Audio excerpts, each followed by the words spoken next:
दानि बर्तमान आसाम गभर्नमेन्टनि मुख्यमंत्री डक्टर हिमन्त बिश्व शर्मा दाङ'रियाया जे 18 बोसोरनि उन्दै गथ'फोरखौ हाबा जानायफोरखौ आरो बिसिनि फिसायफोरखौ एरेस्ट खालामलाबायनाया आसलते बे थिग जायाखै। जोङो नुनो मोनदों मिडियाफ्राव पेपारफ्राव फरायनानै जों नुनो मोनदों जे किसुमान एडभकेटफोर उकिलफोर बिथांमोना बुंदों जे मुस्लिम आयेन मथे बिथांमोना 15 बोसोराव हाबा खालामनो हायो। बिसिनि पार्सनेल मोनसे ल दङ मुस्लिम माबानि। दा बेखौबो हिमन्त बिश्व शर्माया एग्रेसिभ भाबै एरेस्ट खालामला जोबनानै जेलाव सोहरदों। आरो रिसेन्टलि एसे मोनसे खबर खोनाबावदों जे 14 बोसोरनिफ्राय एरेस्ट खालामगोन, 14 बोसोरनि एबाबखौ एरेस्ट खालामला, ओरैबायदिबो मोनसे निउसखौ आं मिथिनो मोनदों। आसलते बे जिनिसा थिग जायाखै, एखेबारे मोजां जायाखै। दा बेनिखायनो आङो आसाम सरकारखौ अनुरद खालामनो सानदों बिथांमोना एसे मोजाङै सालिजारि नायनानै बे खेत्रआव मानबीय दृष्टिकोणजों अन्नायजों बिसोरखौ हेरेसमेन्ट होनाया होयाब्ला मोजां। बेनो फंनैसो बे सम्पर्के बुंनाय जाबाय आं। बावबाय फिसायखौल' एरेस्ट खालामबाय। दा फिसायफोरखौ एरेस्ट खालामनानै आङो रेकर्डआव नुदों 4,004 जन।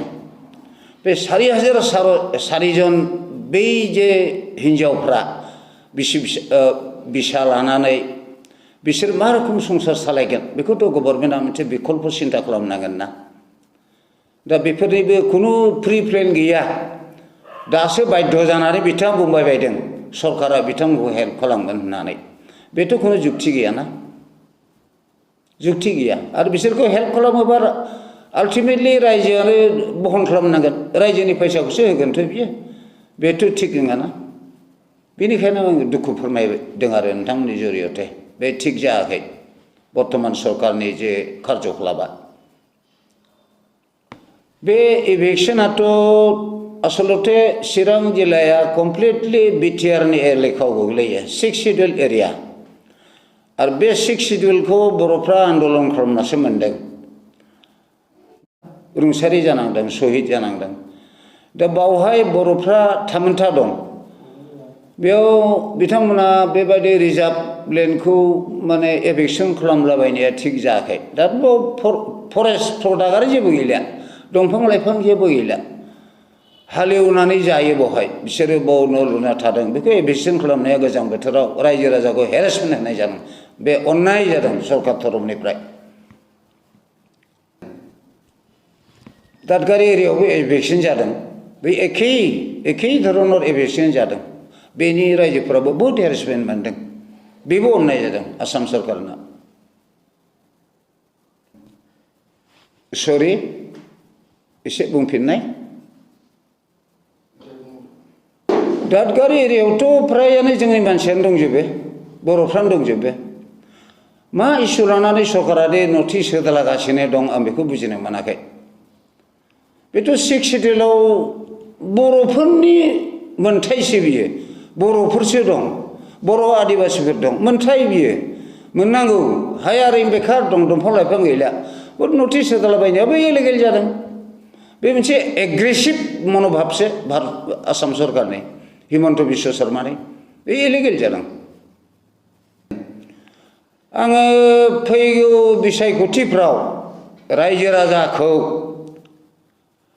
दिनै आसाम सरकारा इउपिपिएल आरो बिजेपिजों एलायन्स सरकार जादों।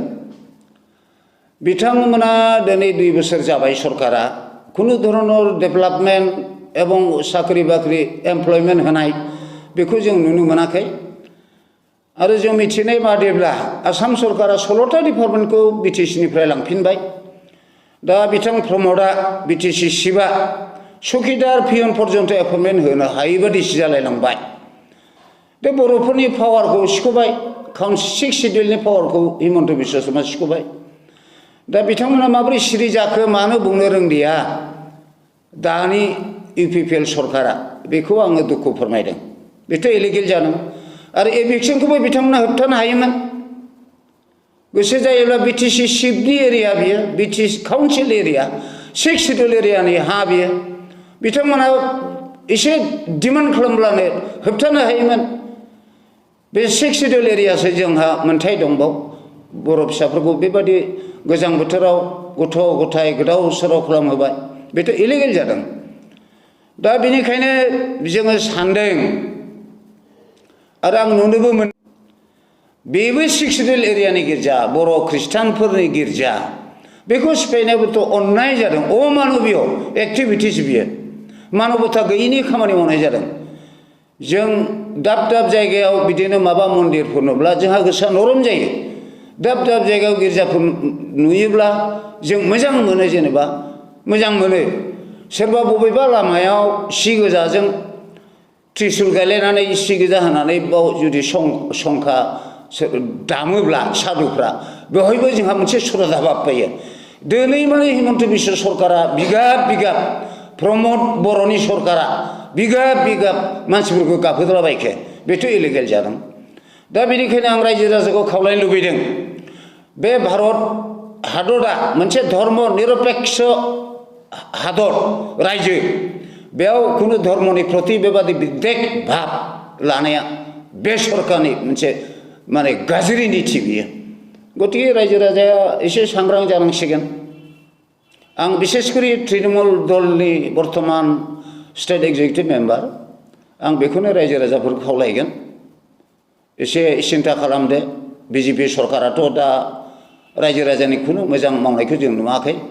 बिभिन्न धरनेर आयेन जाबसिनगासिनो दं गोदान गोदान आयेन जाबसिनगासिनो दं रायजो राजाखौ हेरेसमेन्ट होगासिनो दं आरो जिनिसफोरनि दामा बारायगासिनो दं नित्य जे सामग्रि नित्य नैमित्तिक जे दरकार बेखौबो बिथांमोना होबथानो हायाखै टोटाली सरकारा फेलार BTC गभर्नमेन्टआबो फेलार इभेन देन स्टेट गभर्नमेन्ट BJP सरकाराबो फेलार बेनिखायनो आं रायजो राजाखौ खावलायगोन फैगौ दिनफ्राव एसे गोसोफोरखौ सालायनाया गाहाम धर्म निरपेक्ष जाति जनजाति विभिन्न जाति जनगोष्ठी जोङो बे भारत हादराव जोंनि आसामखौबो मिनि इन्डिया होनब्लाबो भुल जानाय नङा बावहाय जोङो खुनु धर्मनि प्रति जे एग्रेसिभ मनोभाब लानाया भुल दिनै जों नुनो मोन्दों ख्रिस्टानफोरनि गिर्जा गिर्जा पुलिस इनकुवेरि जागासिनो दं बे मा बेलाय मा खामानि बेलाय बेबोथ' भुल दिनै सोरबा हाफ्रामनि फट'खौ खेबना लांदों बिसोरो गिर्जानि अर्गानाइजारनि फट'फोरखौ खेबना लांदों बेबोथ' भुल मोनसे गणतान्त्रिक देशआव शपथ लानानै मुख्यमन्त्रि जानाय आं धर्म निरपेक्षखौ पालन खालामगोन आङो सत्यखौ प्रतिष्ठा खालामगोन अथ टेकिं लानांगौ बिसोरो दा दिनै बे अथ टेकिं लानायनि मुल्यआ बबाव थांखो दा बेनिखायनो आं दुखु फोरमायदों एसे सिन्था खालामनायनि बोथोर सफैबायखौ आं सानदों बिश्व शर्माया आसलथे बे सासे ब्राह्मण जनगोष्ठी मानसि दे बे दिनै एक सेथिया माइनरिटिफोरनि सायाव मा एग्रेसिभ मनोभाब दं बेहालाय बेथ' ठीक जायाखैना बेना सम सम बियो बुङो मुसलमान भाइসকলক মই ভাল পাওঁ কিন্তু তেওঁলোকৰ ভোট মোক নালাগে বেবোতো ইলিগেল এইটোতো এটা ইলিগেল শব্দ এজন মুখ্যমন্ত্ৰীৰ মুখত এই কথা হ'ব নাপায় আসলতে মই বুজি নাপাওঁ তেখেত এজন ৰাজনীতিজ্ঞ সেভাৰেল টাইমছ তেখেতে কেবিনেট মিনিষ্টাৰ আছিলে কংগ্ৰেছত থাকোঁতে তেখেতে হেল্থ মিনিষ্টাৰ আছিলে এডুকেশ্যন মিনিষ্টাৰ আছিলে অলপ জানাটো ভাল আছিলে এতিয়া BJPত অহাৰ লগে লগে তেখেতে যে কেই যে মাইনৰিটিবিলাকৰ ওপৰত কিয় এনেকৈ এগ্ৰেছিভ মনোভাৱটো পোষণ কৰিছে কিয় মুছলমানবিলাকক ইমান বেয়া পাই আছে মই বুজি পোৱা নাই ভাৰত গণতন্ত্ৰৰ দেশ তথা ধৰ্ম নিৰপেক্ষ দেশ তেখেত শপত খাইছিলে যেতিয়া মুখ্যমন্ত্ৰী হৈছিল মই সত্যক মানে মই কোনো মানে কি পক্ষপাতিত্ব নকৰোঁ বুলি যি বিষয় মোৰ সন্মুখত আহিব কাম কৰিবলগীয়া মই ইয়াত কোনো পক্ষপাতিত্ব নকৰিম বুলি শপত খাইছিলে তেখেতে আজি তেখেতে শপতটো পাহৰি গ'ল নেকি? এজন আমাৰো মুখ্যমন্ত্ৰী, সবৰে মুখ্যমন্ত্ৰী, মুছলমানৰো মুখ্যমন্ত্ৰী, বঙালীৰো মুখ্যমন্ত্ৰী, আদিবাসীবিলাকৰো মুখ্যমন্ত্ৰী, আৰু সেই মানুহজন একপক্ষীয়ভাৱে শাসন কৰাটো মই মানে ধিক্কাৰ দিছোঁ। মই তেখেতক মই এইটোৱে অনুৰোধ কৰিব বিচাৰোঁ, তেখেতে এনেধৰণৰ কাৰ্যকলাপৰ পৰা অলপ দূৰত থকা ভাল।